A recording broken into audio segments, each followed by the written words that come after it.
Ngibingelele kuwe mlaleli, ngiyathemba ukuthi uyaphila. Mina ngizocela kuwe-ke laphana-ke ukuthi-ke uma ngabe usemusha leli khasi-ke leli-ke wenze okulungile laphana-ke ucindezele u-subscribe button. Subscribe-ke akubizi imali, kumahhala nje, ukhipha nje nesenti-ke elimnyama-ke leli-ke khona uzolethela zonke iy'ndaba sizokulethela zona-ke kulo-ke leli khasi-ke leli udaba engilethele lona namhlanje. Lithi-ke sekuvele-ke insizwa laphana elandela laphana iqembu likaMalema i-EFF laphana-ke ichaza ukuthi-ke umkhonto wesizwe awuhlukani phansi ne-EFF ngoba bona into ababhizi nayo ukususa i-ANC, abanandaba nokuthi umkhonto wesizwe wenzani-ke. Kodwa-ke angifuni ukuthi wezwe ngami, ngikudlalela-ke ikliphu uyizwele wena-ke. Mina ngisacela kuwe laphana-ke ukuthi-ke masuyizwile-ke le kliphu ungene ema-comment section futhi ubhale ucabangani-ke ngalo-ke leli daba-ke leli-ke masucindezela nebhathini laphana-ke subscribe akubizi imali, kumahhala, kuphinde nesenti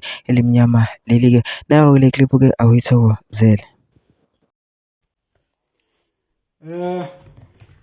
Bhuti ulindelani maphumulo, lindelani maphumulo we-MK Party. Ithi bhuti wami ndikucacisele apha ngoba ndiyabona uba ukhona ukubhideko nako.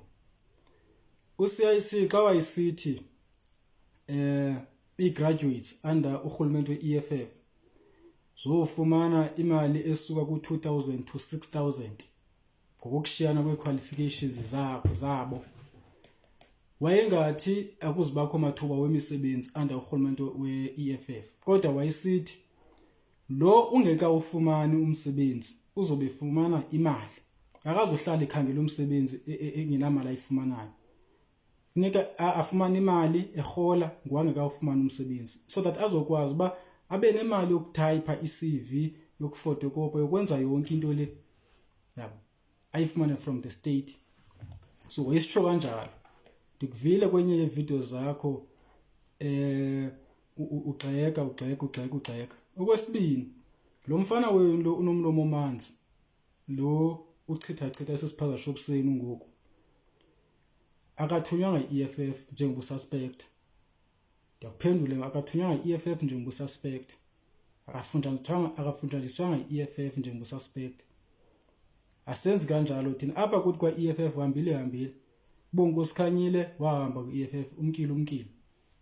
So sanokuthi kanye xa kwenguBonkosi Khanyile nifune amahlathi okuzimela nithi hayi unobuthunywe yi-EFF njengoba ubusitsho nje bhuti ulindelani maphumulo, ndikusukeli. Okugqibela nje ingathi ngowusehlisa kancinci kule nto yakho yokufuna ukugudlana ne-EFF. I-EFF is not in power. I-ANC bekufama nedila nayo njengoba nathi sisenza thina sibhizi nje sifuna ukususa i-ANC esihlalweni. Sozosive thina sithetha ngezinye i-political parties, but nina soloko nje nikotela kwi-EFF, nikotela kwi-EFF. Yeke lo nto bhuti omdala, yeke. Ngoba xa sesiqala thathi sigxeka umkhonto wesizwe kuzoba kubi, ngoba nathi zikhona into esingazithetha umkhonto wesizwe esingeneme ngazo, but ngoba umkhonto wesizwe asinanto sidibanisa nawo and affecting nganto, sikhetha uvele sizithulele nje. Yabo. Zikhona nathi into besingazihlalutya. Yabo. So nje yeke bhuti omdala lo nto leyo, yeke, ngoba sisekhona thina apha ku-TikTok. Mna phofu nje ndisekhona nje, ngeke ndivumele abantu abazothetha nge-EFF isinoma kanjani, as long as ndisekhona apha ku-TikTok. Ngoma ya-quality ithi akunazinyane lemvubo elodliwa zingonye ecwibisa izipho. Inkosi, yathemba uveli.